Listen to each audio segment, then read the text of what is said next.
Let's bring in Jonathan Cromicus, former IDF spokesperson, senior fellow at the Foundation for Defense of Democracies and co-founder of Bottom Line Media. He joins us live now from Los Angeles. Jonathan, good to see you. So just in terms of this sort of surprise attack that we saw over the weekend with the Houthi rebels targeting Ben Gurion Airport, I mean, it's not just the fact that this missile was not intercepted. It's really just sort of shows you perhaps how vulnerable Israel could be. I mean, the Houthis are tenacious, they are aggressive, they have vowed that they're not going to stop in terms of these attacks until the war in Gaza is over. Walk us through what should be the right response by Israel here. Yes, hi, thank you for having me back. As always, a pleasure, even though we're discussing war in the Middle East. I think we have to explain the situation with regards to the Houthis in the following ways. There's, in my mind, two options, two approaches that Israel can take when it comes to the Houthis. The Houthis, as you said very correctly, they are entrenched. They are not impressed neither by 10 years of Saudi strikes or by a year of American and UK operations. And the direct approach, the one that addresses the Houthis directly, isn't really a successful one so far. And for Israel really to do something meaningful and to be able to defend itself more effectively, then I think what Israel would have to do, militarily speaking, either a massive sustained bombing campaign of Houthi targets or boots on the ground. And I think that those two options aren't really in the book currently for various reasons of cost effectiveness and international issues, which takes me to the other option, which I call the indirect approach. And I think that we're getting closer to that, and the insinuations and the direct reference made by Prime Minister Netanyahu that he again made the link, just like President Trump did a few months ago, between the Houthis and Iran. I think that is paving the way for Israel to say, okay, we're not able to stop the Houthis militarily from attacking Israel indiscriminately and attacking our civilian sites and inflicting economic damage. So what we will do is go to the root cause and those that are supplying the weapons and the funding and the political directive for the Houthis, and that is the Islamic Republic of Iran.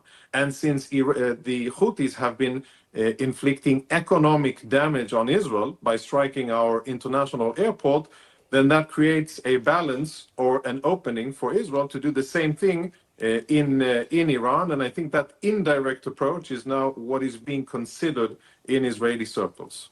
Yeah, and President Trump condemning that attack at Ben Gurion Airport yesterday as well. And notable that Prime Minister Netanyahu retweeted a post from President Trump, as you mentioned, back in March, very hawkish against the Houthis, but namely their benefactors, the supporters of all their weaponry, and that obviously being Iran. Can I ask you, though, Jonathan, about this expanded operation that's being planned in Gaza right now? There are reports that there be perhaps a window of time to allow for President Trump to engage on his trip to the region and his meeting in Saudi Arabia, also for continued pressure and efforts for talks and negotiations with Hamas regarding the hostages. I see you wearing a hostage pin there now. You are a civilian, no longer in government service. But if you were still a spokesperson for the IDF, how do you explain to the Israeli public? We see that time and time again, the polls say that the top issue for them is the return of the hostages. How do you explain to the Israeli public that the Prime Minister, as he said so bluntly, that the supreme goal right now is defeating Hamas, even if that means prioritizing that over the return of the hostages? Yeah, as you say correctly, you note I'm wearing this pin, and I have been wearing this pin ever since I took off my uniform in almost a year and a half ago. I feel their pain, and I want all of our hostages to be freed. They should be freed by Hamas. It's 59 people, probably 24 of them are alive, and they're held by Hamas, and not enough pressure is put on Hamas. I think that it's a bit, we're a bit detached from reality. If we look into, books of how war is managed, then the basic thing that you want to do when you fight a war, whether you started it or you didn't, as Israel, we didn't start this war, but when you're forced to fight a war, the number one objective is to win the war and to defeat the enemy. And in our case, that isn't different. Our objective, the Israeli objective, as a country that has been attacked on several fronts, but specifically from Gaza, is to defeat the enemy, so to make sure that there won't be future threats to all of Israel. Now, I've been saying truthfully for many months that I do not think, and I do not believe professionally, that we can have these both two things. We cannot get rid of Hamas and get all of our live hostages back. I think that Hamas, being the murderous and cowardly terrorists that they won't allow the return of Israeli hostages as we are advancing and as Israel will defeat them militarily.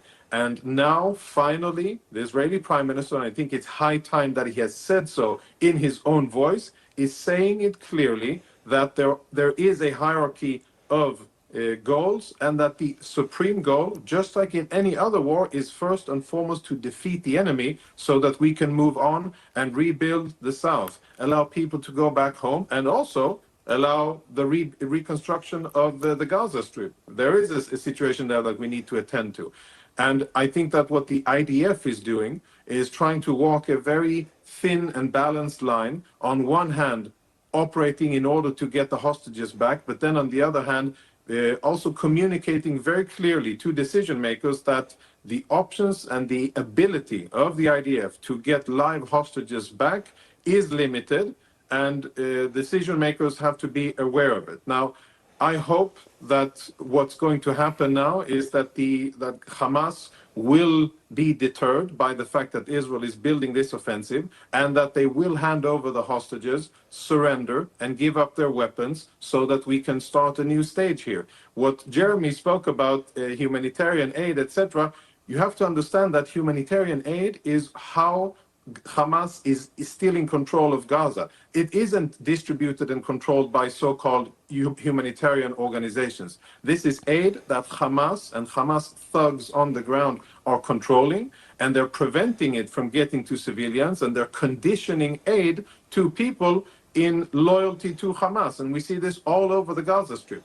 And the moment that the IDF will go in and push Hamas out and start distributing food directly or indirectly through international organizations, that will be the time that for the first time there will be a threat to the rule of Hamas over the Gaza Strip. And then what I think we will see is a significant spike in fighting and in Hamas activity, because then they will have a real incentive to fight. Currently, they're laying low, they're hiding in their tunnels, and they're not engaging IDF on the ground.